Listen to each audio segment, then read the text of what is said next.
Welcome to the eCommerce Badassery Podcast, the place for scrappy entrepreneurs who want to learn actionable steps and strategies to grow the traffic, sales, and profit in your e-commerce business. I'm your host, Jessica Totillo-Coster, a 20-year retail veteran and former brick-and-mortar boutique owner who spent 3 years as the only employee of a 7-figure online store. That shit was crazy. I know exactly how it feels to do all the things, and I'm sharing everything I learned the hard way so you don't have to. I may have started this business by accident, but supporting badass bosses like you lights me the fuck up, and I am so stoked to see you grow. Are you ready, babe? Let's roll. Welcome back to the eCommerce Badassery Podcast. I'm your host, Jessica Totillo-Coster. If you've been following along with the podcast this year, then you know we are on part 3 of a 4-week series designed to help you set your intentions for the year ahead. In week 1, we focused on reflecting on our results from the previous year to get a sense of what did and didn't work and identify what we do and don't want to keep doing in our business.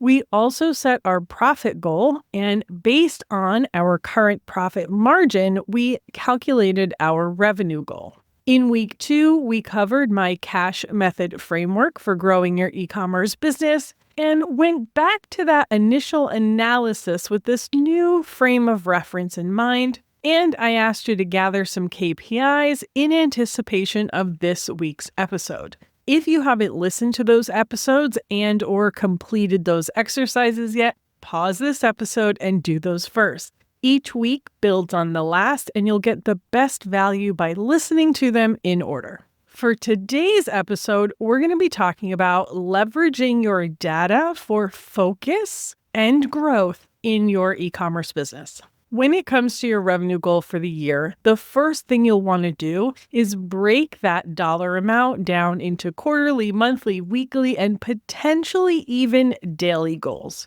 Getting this granular allows you to account for seasonality in your business and see your momentum throughout the year. The easiest way to do this is just take the percentage increase you're shooting for and add that to your actual sales numbers from last year. This is easily done with a formula in an Excel sheet. For example, after you calculate your revenue goal, if that is a 15% increase in sales from the previous year, and you did 10K in March and 12K in April, then your sales goals for this year would be 11.5 in March and 13.8 in April. You'll also want to go through and make any necessary adjustments to account for product launches, holidays, or any marketing event that could skew your numbers. For example, sometimes Cyber Monday falls in November and sometimes it falls in December. Maybe last year you launched a new product, got a shout out from a popular influencer, or participated in a collaboration that brought a huge spike in sales.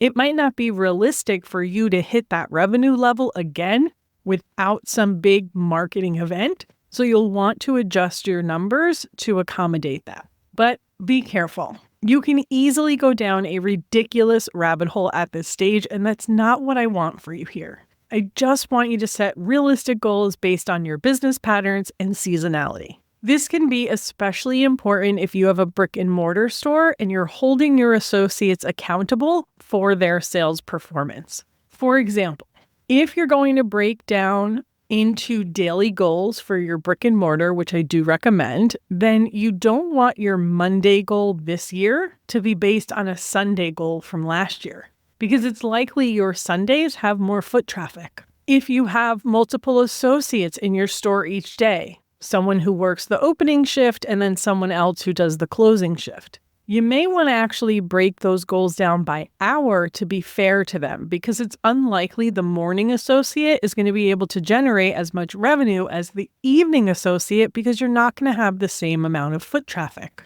If you're online only, you don't have to get any more granular than weekly or monthly, otherwise you're going to drive yourself batty. As a general rule, the higher volume you are, the more granular you can get. If this is your first time breaking out goals like this, don't go too crazy with it. Just get some general numbers out. Don't worry about making it perfect, trying to accommodate for every single potential variation. You can always adjust the goals throughout the year as you have more sales data. Once you've got a solid breakdown of your revenue goals and what that looks like over the next few months of your business, now it's time to figure out how you're going to get there, because wishing for more sales isn't a strategy. When it comes down to it, retail and e-commerce are essentially just one big math problem. And at the end of the day, there are only a handful of levers you have to increase your profit. You've got traffic, website conversion, average order value, and your margins. Sure, there's plenty of individual tactics and strategies you can use to increase them, but they pretty much all fall into one of those buckets. And this is true whether you're online only or you have a brick and mortar. So if you know that you want to increase your revenue by 15% this year, you've got to figure out how you're going to do that. Are you going to increase your traffic, increase your AOV, increase your conversion rate, increase your margins, or are you going to do a little bit of everything? If you're going to do a little bit of everything, how much does that increase need to be? Is it 1,000 more visitors per month or 5,000? Is it a $5 increase in AOV or $15? It's really hard to know what work you need to do if you don't have a clear goal in mind. We're not going to get into the full calculation on this episode. I walk you through it on episode 93 of the podcast. Take a listen to that if you're not familiar with the calculation I'm talking about. Lounge members use the KPI calculator in your yearly ops and marketing playbook to calculate this for you. Once you go through that exercise, you'll know what increases you need to hit for each of those KPIs. Now that you have a specific goal, you can decide what you're going to do to reach it. For example, if you realize you need to increase your AOV, then you can look at things like increasing your free shipping threshold, adding cross-sells, and/or creating bundles. And this works in your brick and mortar store too. And it's a great way to keep your associates engaged and to help them hit their sales goals. Back in my retail days, when an associate missed a sales goal or we missed our store sales goal, I would break that down for my team so they could wrap their heads around what did it actually mean and how can we achieve it the next time around. So let's say we had a sales goal of $4K for the day. With a $35 AOV and 100 transactions, that means we only made $3,500. Missing our goal by $500 kind of feels like a lot, especially when you're talking about an average transaction of only $35. But if you divide that $500 by the 100 transactions we had, that's only an additional $5 per transaction. How easy would it be to just add something on at the register? When you're thinking about generating more revenue in your business, whether it's online or in person, whether it's setting your sales goals or coaching an employee, I want you to get in the habit of breaking down those numbers into the smallest possible increments. Doing this is going to make it easier for you to implement specific tactics and strategies to reach those goals and to track your progress along the way. The other thing I want you to consider when you're deciding what it is you're going to do to hit these new KPI numbers is to look at what's already working in your business and how you can capitalize on that. There is no need to reinvent the wheel if it's not necessary. Sometimes you just need to double down on what is already working. For example, let's say you want to increase your traffic. The first thing I would do is look at what your biggest traffic drivers are today. Maybe you have ads that are performing well and you can just increase your ad spend so you can reach more people.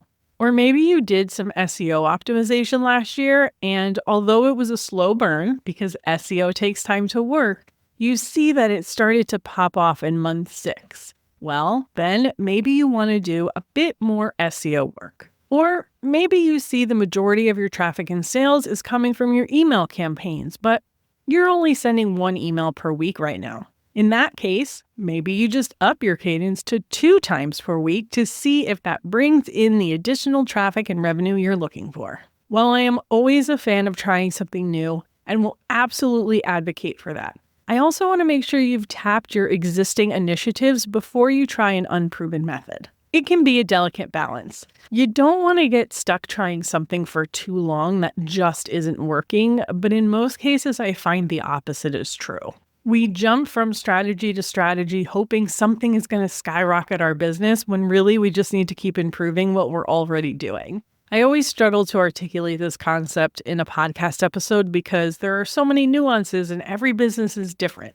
But in most cases, If you've given something a solid 90 days and have seen no movement whatsoever, then it might be a sign to try something new, except of course for SEO, because that takes a minimum of 3 to 6 months to show any results. While this type of planning isn't exactly the sexy part of running a business, it is one of the most important. Having a solid understanding of how all of these KPIs work together and the power you have to leverage them, it becomes so much easier to grow your business. It also allows you to stay laser focused on the task at hand. We're going to talk more about setting your quarterly focuses in next week's episode, but essentially, when you know exactly what you're trying to achieve at any given moment, it's way easier to say no to the things that don't serve that goal, at least for the time being. For now, I want you to start doing the math. Last week, I asked you to collect your KPIs.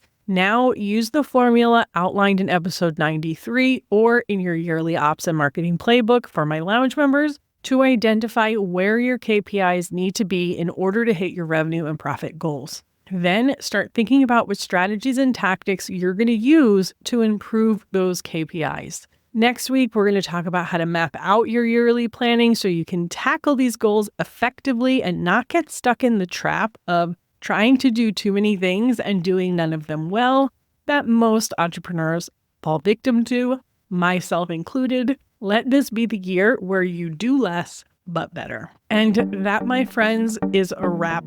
Make sure you set aside time to actually do the work that we're talking about today so that you are ready to plan out the rest of your year. I hope you're having an amazing week. As always, thank you so much for hanging out with me today, and I'll see you on the flip side.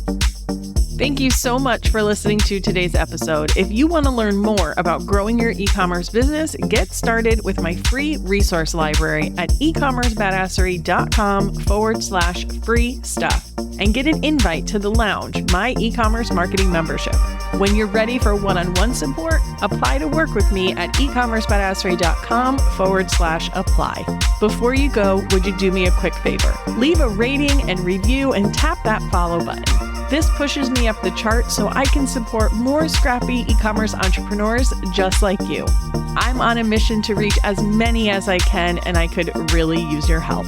Thanks so much in advance. Until next time, e-commerce friend, stay badass.